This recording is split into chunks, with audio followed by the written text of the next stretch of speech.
Hi guys, my name is Melissa and today we are going to be talking about the death penalty.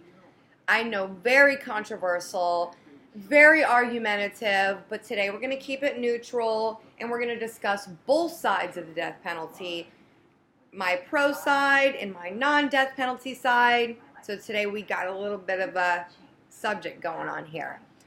So I'm going to start with a lady named Anna Marie Cardona. And she's currently in Lowell Correctional Facility in Ocala, Florida. She was sentenced out of Miami-Dade for the torture and killing of her 3-year-old son. Now, when the baby was found, the baby was wearing a lollipop t-shirt, so they tend to call her Baby Lollipops. Now, this is where we need to be educated enough on, do we put this lady to death? Because she's currently on death row. Do we put her to death or we do not put her to death? And that's your opinion. And we're going to go a little bit into this today. So, my first topic is going to be on innocent people are actually put to death. I mean, it's a little less now because of our technology and everything, but back then, so many people were being put to death that were innocent. So now our statistics are 1 in 25 people who are sentenced to the death penalty are innocent. And that's in Levy and Newsweek in 2014. In 1989, an innocent man was punished by death in Texas.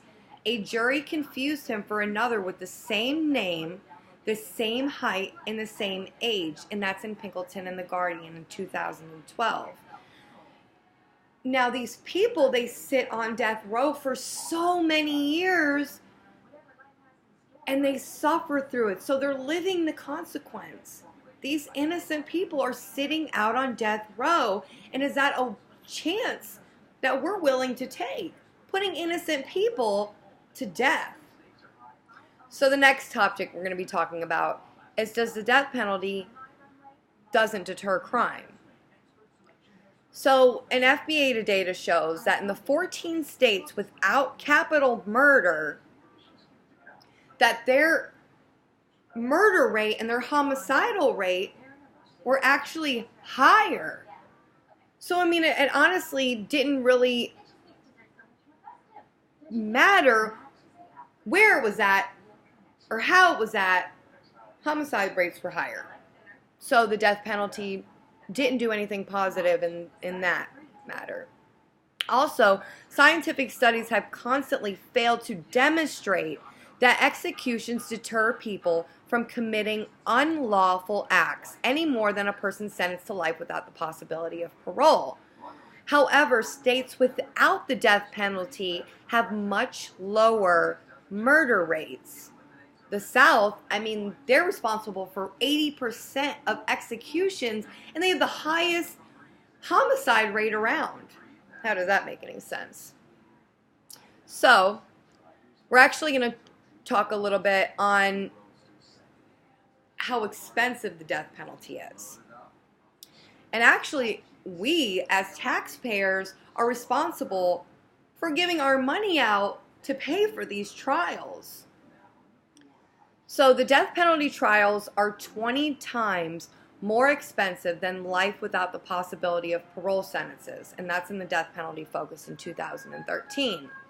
In Maryland, one single death penalty case costs $3 million. One case. The eventual cost to Maryland taxpayers, which is me and you, for cases pursued in 1979 through 1999 will be $186 million. So that's a lot of money, and that's out of the Urban Institute in 2008. So, I mean, there's a lot to think about in this subject, and now we're going to go a little bit into our pro-death penalty. So our pro-death penalty is, yes, I want the death penalty. I believe in it. It's just, and I'm going to go into a little bit of reasons why they feel this way. So can you imagine if our death penalty came illegal?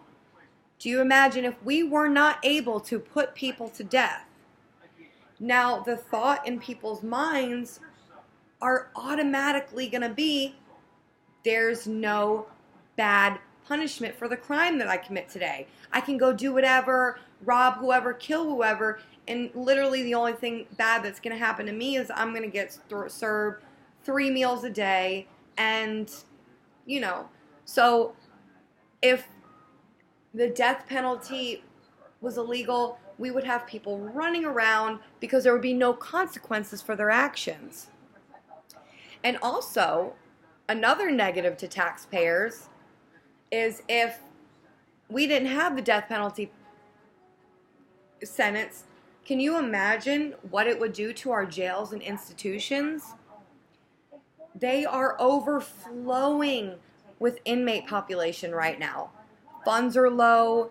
So, I mean, us taxpayers would have to pay to build more jails, create more housing for these inmates and these convicts who create these crimes. And there is no death row. So we're going to have to build more buildings, and that gets put onto the taxpayers too. So another reason is, we're going to go into our next subject of pro-death penalty. And they also think it's morally just to sentence someone to death who has committed a serious crime as murder.